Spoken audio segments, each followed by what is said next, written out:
El cine chileno vuelve a hacer historia con una nominación a los premios Oscar, en esta oportunidad en la categoría de mejor cortometraje animado. Vamos a estar hablando con el director del corto, me refiero a Bestia, y el nombre de este cineasta que nos acompaña hoy día es Hugo Covarrubias. Hugo, bienvenido a MulTV, muchas gracias por estar hoy día con nosotros. ¿Cómo estás?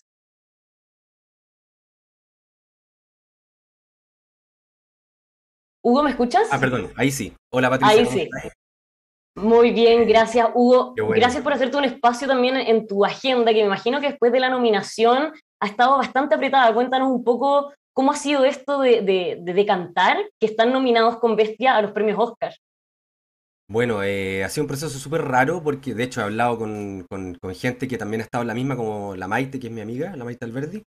Y nada, creo que es algo súper difícil de ir asimilando al pasar los días porque, bueno, cuando supimos el martes de la nominación estábamos muy emocionados y como equipo nos juntamos todos a ver el resultado en la estación Mapocho, en nuestro estudio. Y claro, al pasar los días, uno, no sé, al otro día me desperté y, no, y chuta, estamos nominados, como que era muy difícil de ir asimilando el pasar los días.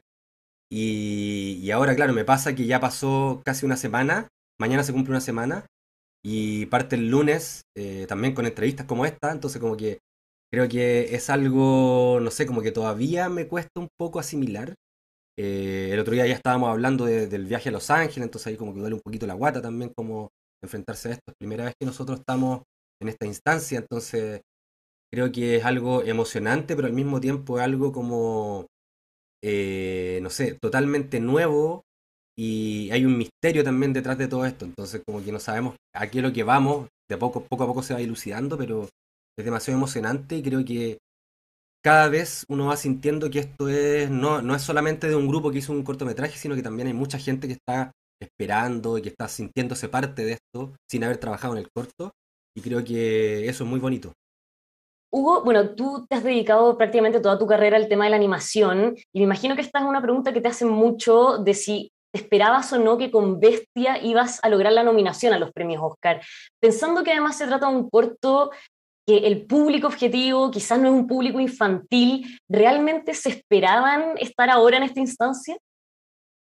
La verdad es que siempre había gente que nos decía que a lo mejor íbamos a estar en los Oscars o ganarnos un Oscar como desde los inicios, cuando vieron las primeras maquetas, nos iban a visitar el estudio.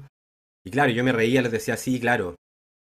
Y obviamente con esas cosas que nos decían, cada vez nos íbamos creyendo un poquito más el cuento que a lo mejor íbamos a, no sé si los Oscars, pero a lo mejor ganar algún premio importante, en algún festival como Annecy, por ejemplo. Y finalmente igual nos ganamos un premio ahí. No el premio más importante, pero sí nos ganamos un premio cuando estrenamos en Francia. Y, y nada, creo que fue algo súper paulatino, que se fue dando de a poco. Después estrenamos en Chile Mono, y quedamos entre los 84 cortos que aspiraban a estar en la shortlist. Y así fue de a poco, y nos fuimos creyendo el cuento. Después, bueno, los mismos Diluvio que trabajaron en el corto y que después trabajaron en la postproducción. Y después también ellos mismos estaban también en esta longlist con los huesos. Entonces estábamos ahí, oye, qué buena que hay dos cortos en la longlist.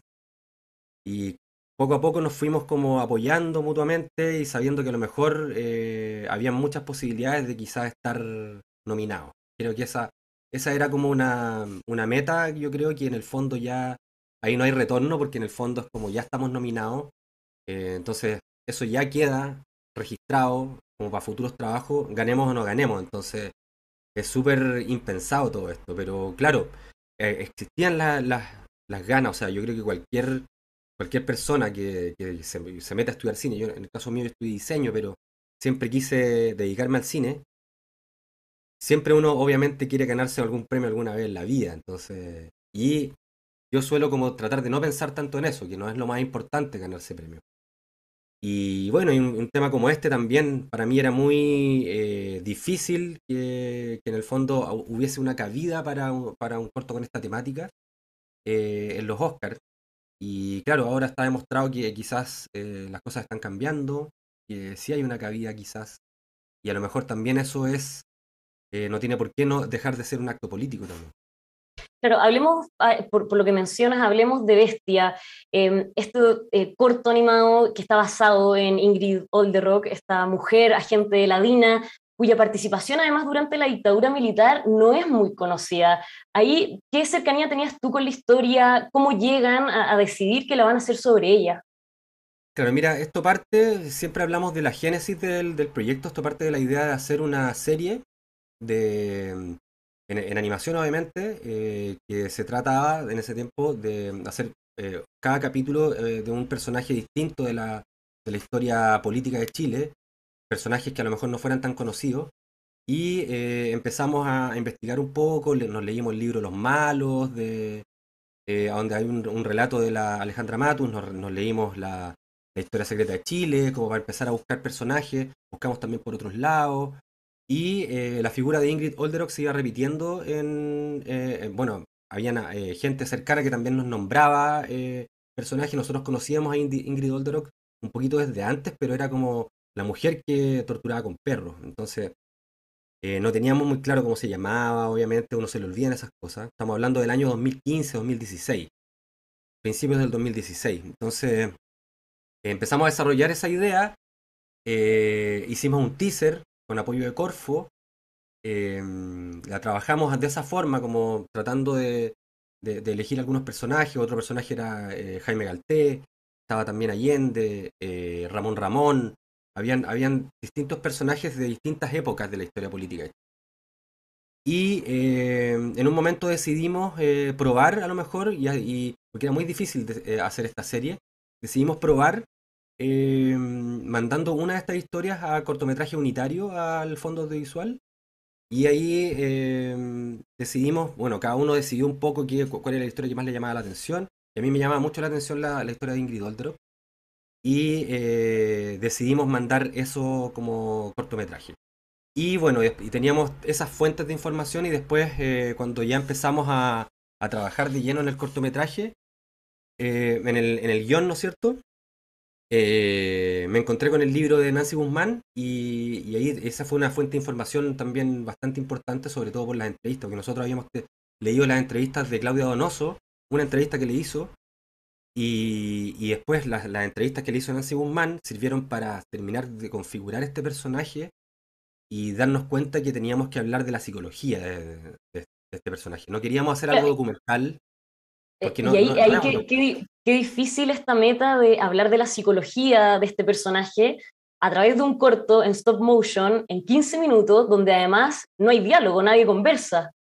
claro, no hay diálogo, entonces teníamos una puerta también, o sea, nosotros decidimos que, al principio pensamos que podía ser con un narrador, pero eh, como decidimos que no iba a ser un documental, que no íbamos a hablar de hechos, solamente de hechos puntuales históricos, sino que en el fondo queríamos hacer una interpretación y hablar de su psicología, hablar de las imágenes mentales que ella tenía y también del simbolismo que acarrea todo lo que conlleva esta temática, porque nosotros obviamente estábamos haciendo más una obra de arte que en el fondo un documento. Entonces, claro, eso es para, por ejemplo, la gente que vaya a ver el corte que no lo haya visto, que no piense que va a haber un documento en el fondo y que cada uno de los elementos que va a haber en el corto ocurrieron realmente. Hay muchas cosas que están ficcionadas, o sea, hay sueños de Ingrid Olderock que nadie sabe, o sea, eso no está en ningún libro. Entonces, hay una interpretación alrededor y también hay mucho simbolismo. Vemos a ratos también una ruptura en su cabeza, donde vemos la cerámica, las caras son de una especie de cerámica, en donde vemos que está fracturada esa cara. Entonces, esa grieta que hay en su rostro también significa algo. Entonces, creo que el corto está lleno de simbolismos que en el fondo son interpretaciones basadas en un hecho real. Y eso yo creo que es lo que ha hecho brillar el cortometraje también. Y ahí cuán difícil, claro, para uno, para los que han visto el cortometraje y para los que no, tal vez quizás esta pregunta los puede ayudar a guiar el cómo lo vayan a ver. ¿Cuán difícil es para alguien que no entiende o no conoce la historia de Ingrid Olderock el saber de lo que ustedes están hablando? Porque claro, por ejemplo, en Historia de un oso existe la metáfora, uno podría darse cuenta que es una historia el circo y después relacionarlo a la metáfora, pero ¿cuán difícil es o no entender de qué está hablando Bestia? Yo creo que igual hay cierta dificultad, pero yo creo que yo me imaginaba que iba a ser más. Yo creo que la gente igual lo logra entender, sobre todo aquí en Chile, y pasa que en Europa también lo han entendido, a pesar de no tener diálogo. Lo que pasa es que yo siempre estuve súper consciente que no tenía que tenía que igual parecer una historia universal también. En el fondo es como ocupar en la figura de Ingrid Olderock como un dispositivo para introducirnos en la cabeza de una persona maligna y saber en el fondo desde dónde viene eso, si es que a lo mejor puede ser, esta maldad puede ser heredada, si es que esta maldad puede ser impuesta, alguien la educó para que sea así. Podríamos todos llegar a ser una persona como ella si a lo mejor hubiéramos recibido la educación que recibió ella. Entonces, claro, ese tipo de reflexiones yo creo que era a la que nosotros queríamos apuntar con el corto y todo el simbolismo que conlleva también apunta para allá. O sea, nosotros obviamente con todos los datos que recabamos, que aparecían en nuestra fuente de información, principalmente también en el libro de Nancy Guzmán, nos podíamos dar cuenta de todas las cosas que a lo mejor le gustaban y otras cosas que también nosotros incluimos en el cortometraje que no pertenecen a la realidad. Entonces, por ejemplo, la relación con su cuerpo. La otra vez Nancy Guzmán decía que no necesariamente ella tenía una relación con su cuerpo y eso nunca lo vamos a saber, porque obviamente estaba metido tan dentro de su intimidad, tan quizás del cotidiano y tan oculta que nunca lo vamos a saber. Entonces nosotros hacemos una especie de, o sea, ficción en el fondo. Hacemos una ficción para tratar de imaginarnos cómo hubiese sido esta persona en ciertos momentos donde una cámara documental no podría llegar. Hugo, y más allá de todo esto que busca el corto y que nos está explicando, en el fondo, el tratar de leer a este personaje, su psicología, ¿cuál es el mensaje que buscan entregar, en este caso, por ejemplo, a la sociedad chilena, pensando que ella fue, no protagonista claramente, pero un personaje que actuó dentro de la dictadura militar y que fue uno de los agentes de la DINA que generaron todas estas cosas? Claro, lo que pasa es que igual es bien raro porque cuando nosotros decidimos hacer esta ficción, en el fondo, de introducirnos en su cabeza, sin que sea ella, porque en el fondo es como que a veces tú podés como estar haciendo como una entrevista, haciéndole una entrevista a ella, como la que hizo Nancy Guzmán o Claudia Donoso, eh, en la que te enfrentas al personaje mismo. Nosotros ahora nos estamos enfrentando a algo que no conocíamos, pero de todas formas aparecían capas de lectura. Entonces, una de esas capas en el fondo es darnos cuenta que en el fondo la psicología de Ingrid Otero no era muy compleja, no era muy compleja, de hecho era bien básica. Y las frustraciones que ella tenía eran bien básicas, era por perder su trabajo en el fondo, y su trabajo ya sabemos cuál era. Entonces, que la cambiaban de un trabajo de más oficina, entonces como que ese tipo de frustraciones resultan no ser tan complejas. Entonces uno se enfrenta quizás a un personaje que es mucho más cercano a un asesino en serie que no tiene mucha complejidad. Y obviamente uno ve thrillers donde hay un asesino en serie que tiene una complejidad, como Aníbal Lecter, por ejemplo, que tiene una complejidad filosófica dentro de su casa, pero Ingrid Olderock no. Entonces nos enfrentamos a esta mente que en el fondo termina siendo un vasallo más de una maquinaria enorme, una bestia. Entonces también existe una simbiosis y también dicotomía entre dos bestias, entre un perro y una mujer, que los dos son bestias. Una es una bestia horrible y el otro es una bestia que no tiene tanta conciencia de lo que está haciendo.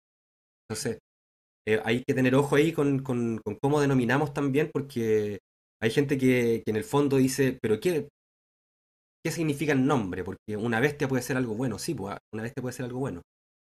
Entonces, hablando de la banalidad del mal, por ejemplo, de Hannah Arendt, eh, Ingrid Olderock podría haber llegado en algún momento a ser una persona buena, podría haber tenido un grado de conciencia por lo que estaba haciendo y finalmente nos damos cuenta que no. Entonces, creo que cuando uno decide meterse dentro de la cabeza de una persona sin tener la posibilidad que esté viva, sino que a través de la ficción, también puedes darte cuenta de algunas cosas. Porque en el fondo Ingrid Olderock no se representa solamente a ella misma, sino que representa a toda una maquinaria mundial de la maldad que a lo mejor están funcionando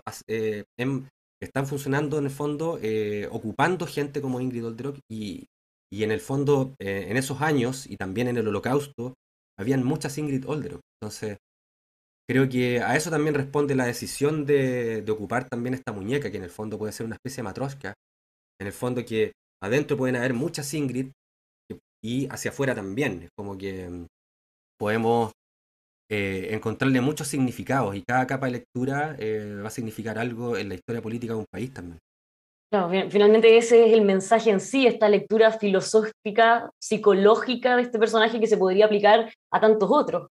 Claro, esa es una búsqueda, yo creo que es muy marcada en el corto, que no buscábamos hacer un documento, sino que en el fondo es una interpretación y también una búsqueda filosófica. Yo a veces digo que nos tomamos este corto como si fuera una especie de ensayo acerca de la maldad, pero también es no es un ensayo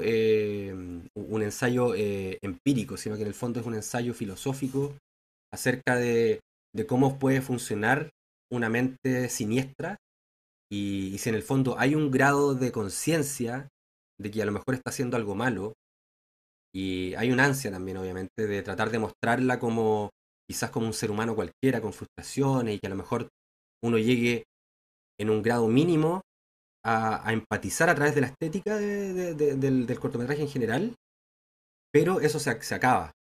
Tú no Claro. llegas a empatizar, sino que en el fondo lo que sientes también, lo que vas sintiendo poco a poco es repulsión. Entonces, esa sensación también que sienten los espectadores también es una especie de experimento con uno mismo, en el fondo, experimentar estas sensaciones, estas repulsiones a una situación histórica y también a las acciones que cometía un personaje y a su mundo interno.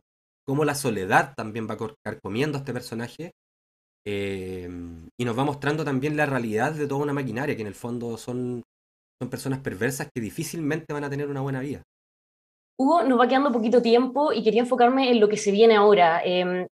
Ya tenemos fecha, los Oscars son el 27 de marzo, tienen los pasajes listos, quiénes van a viajar del equipo, porque claro, cuando fue el agente Topo, Maite Alberdi solamente pudo viajar con el actor, los premios además estaban marcados por la pandemia. ¿Cómo va a ser el caso de ustedes? Mira, igual obviamente nada está confirmado en un 100%, pero todo indica que a lo mejor vamos a poder disfrutar quizás de una ceremonia un poco más normal que la del año pasado. Y bueno, no tenemos los pasajes todavía, pero estamos todavía con muchas cosas organizativas, pero yo quiero que vayamos, por ejemplo, que vaya la Ceci Toro, que es la productora general, la Constanza Bete, que es la directora de arte, Tebo Díaz, obviamente, que es productor ejecutivo, y yo. Eso es el grupo base. Y vamos, obviamente nos encantaría que fuera más gente del equipo. Vamos a priorizar eso, que vaya más gente del equipo. Y si es que podemos gestionar eso, sería increíble, que podamos ir, no sé, por lo menos, no sé, unas 6 personas en total del equipo. Sería Y maravilloso. bueno, algunos medios internacionales siempre empieza como esta carrera de cara a la fecha de los Oscars a hacer las predicciones, quién va a ganar en cada una de las categorías. Y hay algunos medios que dan por ganador a Bestia en la categoría de corto animado, otros no. A juicio de ustedes, ¿cuál es el corto que más le puede hacer la competencia? Wow, difícil pregunta porque yo creo que está tan cerrado todo y nosotros veníamos haciéndole un seguimiento a varios cortos y yo en el fondo conocía dos cortometrajes que ya venían desde Annecy, que es Affairs of the Art y Vox Ballet. Eh, y claro, uno está, obviamente National Film Board of Canada es uno de los cortometrajes, el otro corto es ruso. Eh, Creo que esos son los dos cortometrajes que yo conocía perfectamente porque estuve muy a la par con ellos en la carrera de festivales durante todo el año. Y obviamente Robin Robin, que es de Artman Studios, que es un gran estudio. Varios medios lo dan como ganador, es un corto más industrial. Se podría decir que es el más industrial de los que están nominados. Pero eso tampoco dice nada, entonces está súper difícil. Y The Windshield Wiper, que es un corto un poquito más de corte más indie y también experimental, creo que a lo mejor podría ser el que le hace el peso en términos de corto independiente. pero también ellos tienen un apoyo de grandes producciones también, entonces, Claro, y de hecho aquí viene toda la etapa del marketing, de la promoción de los claro, cortos. Recuerdo que en su momento Gabriel Osorio y Patricio Scala siempre contaban que en esa carrera por tratar de ganar la categoría iban a los estudios a tratar de mostrar el corto Historia de un oso sí, y finalmente dan la sorpresa. claro, dan la sorpresa y eso fue súper emocionante. Y bueno, ellos también tenían grandes contendores al lado. Y bueno, acá nosotros yo creo que somos nuevamente los latinos que estamos dentro de esta nominación. Pero tenemos, no sé, po, Joanna Quinn, que es la directora de Affairs of the Art. Ella ya estuvo nominada otro año. Tenemos Robin Robin, que es de Arman Studios, que también es stop motion, pero de un gran nivel, un nivel mucho más industrial. El director de Windshield Wiper, él fue director de uno de los capítulos de Love, Death and Robots de Netflix. Entonces, claro, eh, estamos al lado de grandes directoras y directores que tienen trabajos de nivel mundial y eso también nos tiene muy contentas y contentos de poder estar ya codeándonos un poco con grandes creadoras y creadores a nivel mundial. Entonces, creo que, no sé, está súper difícil, no me atrevería a decir quién podría ser el ganador. Bueno, Obviamente Hugo, el favorito sin es duda Bad Bunny. va a ser una competencia muy peleada. Nosotros desde Chile vamos a estar siguiendo, obviamente, la premiación ese 27 de marzo. Ojalá se pueda repetir la historia, un nuevo Oscar para Chile, el mayor de los éxitos, Hugo. Muchas gracias por haber estado hoy día con nosotros. Muchas gracias, Patricia, que estés bien. Igualmente, y bueno, vamos a estar siguiendo muy de cerca lo que pase con Bestia. Mientras tanto, a todos ustedes que nos están viendo, los dejamos invitadísimos, como siempre, a que sigan informándose aquí en emol.com.